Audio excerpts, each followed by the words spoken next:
Assalamu alaikum, bonjour la famille, c'est tutoriel porte sur la résistance électrique et le processus de sa détermination. Par définition, une résistance électrique est un composant électronique passif, c'est-à-dire il ne change pas le signal d'un circuit.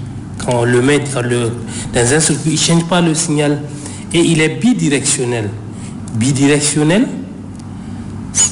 Il est bidirectionnel parce qu'on peut le placer dans n'importe sens, dans ce sens, tout comme dans l'autre sens. La résistance électrique est un composant qui permet à l'énergie électrique de se transformer en énergie calorifique.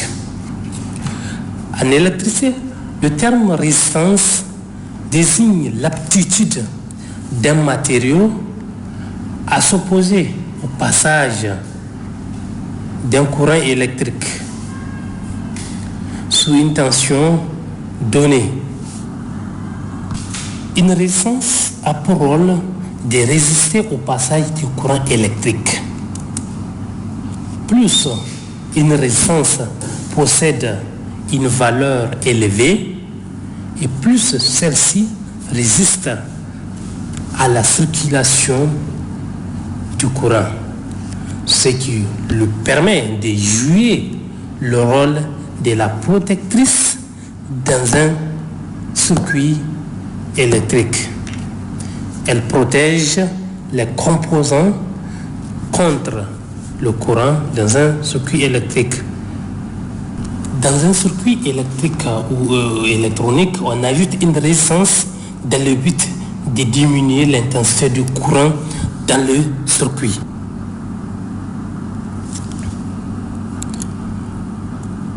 La résistance est symbolisée par la lettre R et elle s'exprime en ohm, c'est-à-dire c'est son unité de mesure, ce qui est symbolisé ici, que vous voyez, symbolisé par oméga, le symbole là, oméga. On mesure la valeur d'une résistance en plaçant un ohmmètre au niveau de ses bornes. En présence d'une tension donnée, on va constater que l'intensité du courant est proportionnelle à la résistance. Cette règle, c'est ce qu'on appelle la loi d'Ohm pour un conducteur ohmique, qui est exprimée par la formule suivante. U est égal à RI, ce qui justifie qu'à partir de cette formule, on peut tirer R qui va être égal à U divisé par I. On peut aussi identifier la valeur d'une résistance par utilisation de son code de couleur.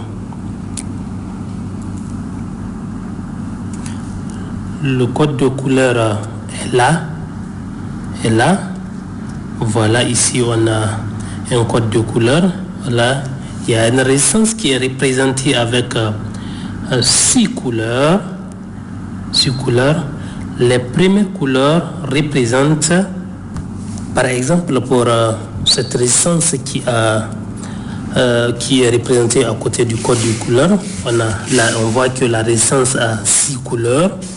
Les 3 premières couleurs représentent le chiffre significatif. Ensuite, la quatrième couleur, elle représente le multiplicateur. La 5e représente la tolérance et la 6e représente le coefficient de la température. Par exemple, pour cette résistance qui a 4 couleurs, on voit la première couleur qui est la couleur marron, la deuxième noire, la troisième orange et la quatrième qui est or. Pour déterminer la valeur de cette résistance, On regarde par exemple la couleur noire, ou la première couleur, la couleur marron. On regarde au niveau de du code de couleur, la couleur marron, au niveau des chiffres significatifs. Au niveau des chiffres significatifs, on va voir que la couleur marron correspond à la couleur marron, oui. La couleur marron correspond à 1 au niveau des chiffres significatifs. Ensuite, on prend 1. Et la couleur noire, quand on prend, c'est toujours dans le chiffre significatif.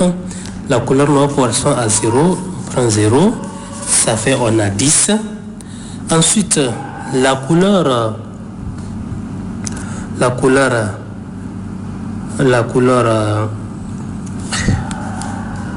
orange, quand on regarde, elle appartient aussi que c'est le multiplicateur, le 3. Le multiplicateur, la couleur orange correspond à 10 puissance 3 et la couleur 10 puissance 3, on a 10 pour les 1 et 0 qui correspond pour la couleur 1 pour la couleur marron, 0 pour la couleur noire, et on multiplie par le multiplicateur pour la couleur orange qui est 10 puissance 3, ce qui va correspondre à 10 000. Donc la résistance, elle est de 10 000 ohms, ce qui correspond à 10 coulombs. Par exemple, pour celle-là, pour cette résistance, elle est de marron, noir, rouge. Donc, c'est le même type que celle-là, tout simplement, c'est la couleur orange là qui a été remplacée par la couleur rouge pour la résistance que nous avons à notre disposition.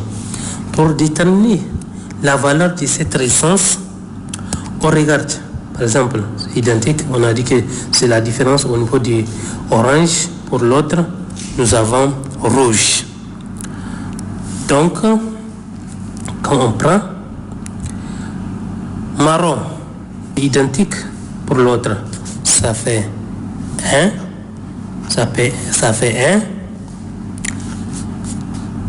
1. Noir, c'est identique à l'autre, ce qui correspond à 0 au niveau du chiffre significatif toujours. Ensuite, on va d'abord le rouge. On va mesurer le rouge, voir sa valeur. On va mesurer. Pour l'autre, le rouge, c'est notre multimètre que nous avons câblé en mode ohmmètre.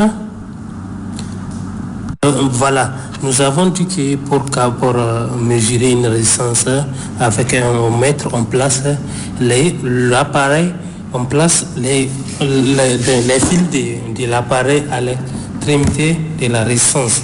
Voilà, ça c'est pour une résistance de 1 kg. Nous avons 970 10 ohms, ce qui correspond à 1 kg exactement. On peut le vérifier. Marron, noir, rouge, on a marron 1, noir 0, ça fait 10.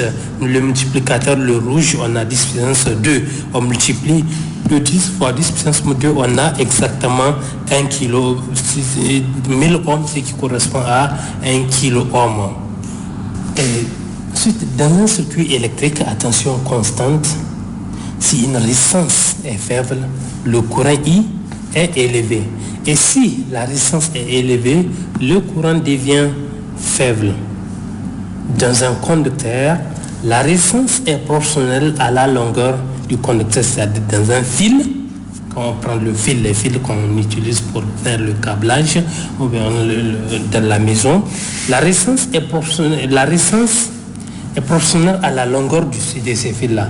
En doublant la longueur du conducteur du fil, on double la résistance. Et en augmentant la section de cette résistance-là, on augmente aussi, on diminue la résistance.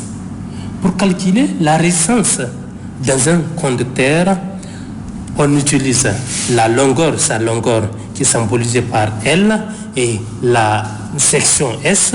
Ensuite, sa résistivité, ρ qui représente sa résistivité par l'utilisation de cette formule-là qui est R est égal à ρ